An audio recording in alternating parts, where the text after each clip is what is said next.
तुम्हाला इथं आता नवीन इथं नव्हतं ना आधी? कॅबिनेटच्या दिवशी लावतात इथं. कॅबिनेट असेल दिवशी लावतात. नाही तर नाही ना.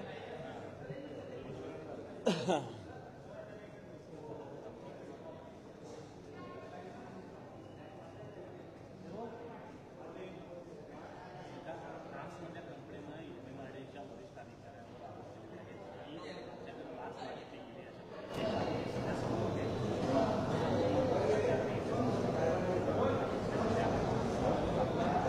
हे पण तसं पाहायला गेलं तर अतिशयोक्ती होणार नाही. MMRDA या संस्थेमध्ये या ठिकाणी भ्रष्टाचाराशिवाय कोणतीही फाईल पुढे सरकली जात नाही.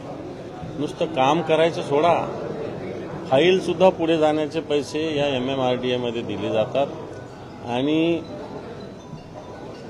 मी आता समर्थन करणार नाही, परंतु ठीक आहे इथे एखादी गोष्ट होती, परंतु प्रत्यक्षात परदेशी फ्रान्ससारख्या देशातून आलेल्या संस्थेला सुद्धा जर लाच मागितली जात असेल तर मला असं वाटतं या अधिकाऱ्यावर MMRDAच्या कडक कारवाई करण्याची आवश्यकता आहे. कारण आपल्या महाराष्ट्राची, आपल्या देशाची बदनामी या निमित्तानं झालेली असं मला वाटतं. सर, कॉपीमुक्त महाराष्ट्राची सरकारनं वारंवार घोषणा देण्यात आली होती. मात्र 10वीची परीक्षा सुरू झाली आहे. आजच प्रकार समोर आला आहे. जळगावमध्ये देखील कॉपी करताना मुलं आढळली. संभाजीनगरमध्ये देखील तेच प्रकार घडत आहेत. नेमकं सरकारचे गणित चुकतंय असं नाही. कॉपी मुक्त हे नुसत्या घोषणा दरवर्षी होत असतात. वेगवेगळे भरारी पथक, वेगवेगळ्या शिक्षकांची नियुक्ती याच्यात होत असते, परंतु कुठलाही याच्यात परिणाम झालेला दिसत नाही. याच्यामुळे हुशार विद्यार्थ्यांच्या करिअरवर याचा परिणाम होतो. जे विद्यार्थी वर्ष अभ्यास करतात, मला वाटतं कॉपी करणाऱ्या विद्यार्थ्यामुळं यांचं जे मेरिट आहे, यांची जी गुणवत्ता आहे, यांची जी मानसिकता आहे, याच्यावर निश्चित फरक पडतो. मला वाटतं याला सरकार जबाबदार आहे.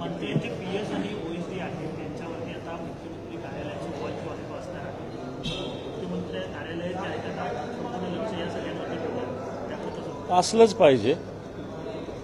पाहिजे कारण कित्येक मंत्र्यांचे जे PA असेल, OSD असेल, हे दलालीचं काम करत होते. आता धनंजय मुंडे प्रकरणातून लक्षात आलेलं आहे की कशा पद्धतीनं दलाली, कोणते OSD, कोणते खरं तर येईल नाव आता अधिवेशनात आणू आम्ही, की कशा पद्धतीनं यांचे रेट कार्ड होते, बदल्यामध्ये कोण, मग कोणत्या पेनाने सह्या करतात, कोणते खाजगी दलाल आहेत, जे खाजगी लोक पण OSD ना काही जणांचे. आणि मला वाटतं अशा पद्धतीनं मुख्यमंत्र्यांनी नियंत्रण ठेवत असताना नुसतं नियंत्रण आपल्या मानाचे अधिकारी नेमण्यापेक्षा भ्रष्टाचार पूर्ण मुक्त झालं पाहिजे. विशेषतः भारतीय जनता पार्टीच्या कित्येक मंत्र्यांच्या खात्यामध्ये हे होतं, दाव्यासहित होतं. फक्त तोंड देखलं भ्रष्टाचारापासून दूर किंवा PA नियंत्रण, OSD नियंत्रण एवढा पुरतं हे राहता कामा नये. तर खरोखर आता असं आपण सांगता नाही की इकडं MMRDA मध्ये फ्रेंच कंपनीला लाच मागितली जाते. मात्र हे जर परस्पर झालं, नुसते OSD आणि PA सुधारून काही होणार नाही, तर ही यंत्रणाच खराब झाली. हिच्यात सुद्धा सुधार आवश्यक आहे. लाडकी बहीण योजनेमध्ये 9 लाख लाभार्थी महिलांचे पात्र झाले. 1620 कोटी रुपये जे आहे ते सरकारने आतापर्यंत वाचवले. हे पण सरकार एक दिवस हीच योजना बंद करणार आहे. सरकारच कोणाला तरी कोर्टात पाठवलं आणि सरकारच ही योजना बंद करणार. कारण सरकारने मतं मिळवण्यासाठी इलेक्शन अजेंडा म्हणून या योजनेची अंमलबजावणी केली होती. त्या सरसकट सगळ्या लाडक्या बहिणींना निधी दिला.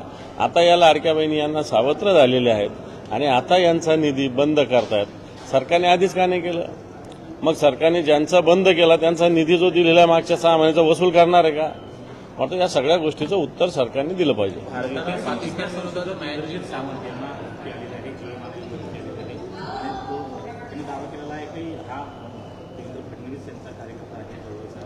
मला माहिती नाही देवेंद्र फडणवीसांच्या जवळचा कार्यकर्ता, पण इंद्रजित सावंत एक इतिहासकार आहे. इतिहासकारांना आपल्या भूमिका ठेवण्याचा अधिकार आहे आणि त्यांनी जर चुकीची भूमिका ठेवली असेल तर आपली काय भूमिका आहे ती ठेवण्याचा अधिकार आपल्याला आहे. अशा पद्धतीनं धमक्या देणं, धाकदपटशा दाखवणं आणि तोही एखाद्या सत्ताधारी पक्षाच्या जवळच्या नेत्याचा असं सांगून करणं हे दुर्दैवी आहे.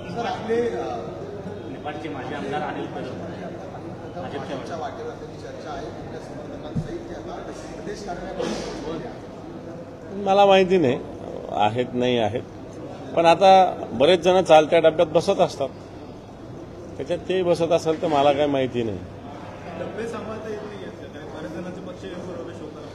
असं काही नसतं. लोकांना सत्ता पाहिजे असते, अशा अनेक घटना असतात. परंतु मला असं वाटतं सत्ता काय कोणाच्या कपाळावर कायमची लिहून आलेली नसते. आज असते, उद्या जात असते. ती चंचल असते, एवढे लक्षात ठेवा. नीलम गोऱ्हेंच्या वक्तव्याबद्दल आता एकनाथ शिंदेच्या शिवसेनेकडून नाराजी व्यक्त करण्यात आली आहे. काही नेत्यांनी याबाबत नाराजी व्यक्त केली असं वर्तन करणं योग्य नाही. नुसती नाराजी करून चालणार नाही, त्यांच्यावर कारवाई केली पाहिजे, त्यांना जाब विचारला पाहिजे. अशा पद्धतीनं नमक हरामीचं वक्तव्य करणं, अशा पद्धतीनं चिखल उडवणं, ज्यांनी 4-4 टर्म आमदारकी नुसता फॉर्म भरून भोगलेली आहे, उपसभापती 2-2दा झालेले आहेत, अशा वक्तव्याला नुसतं नाराजी व्यक्त करून चालणार नाही. तर अशा वक्तव्याचा निषेध सुद्धा करावा लागेल, कारवाई सुद्धा केली पाहिजे. तर भारतानं पाकिस्तान विरोधात मॅच जिंकली म्हणून सिंधुदुर्गातल्या मालवणमध्ये भारत विरोधी घोषणाबाजी झालेली आहे आणि त्यानंतर परप्रांतीय भंगार व्यावसायिकांनी देखील ही घोषणाबाजी केल्याचा आरोप जो आहे तो करण्यात आला आणि एकूणच झोपडपट्टी ह्या ज्या आहेत त्या जेसीबीच्या सहाय्यानं देखील काढण्यात आला. या संदर्भातलं ट्विट देखील निलेश राणे यांच्याकडनं करण्यात आलेलं आहे. बाकी मला माहिती नाही, परंतु या भारतात राहून कोणीही पाकिस्तानच्या घोषणा देणं, भारताच्या विरोधात घोषणा देणं हे पाप आहे, हा गुन्हा आहे. त्याच्यावर कारवाई झालीच पाहिजे.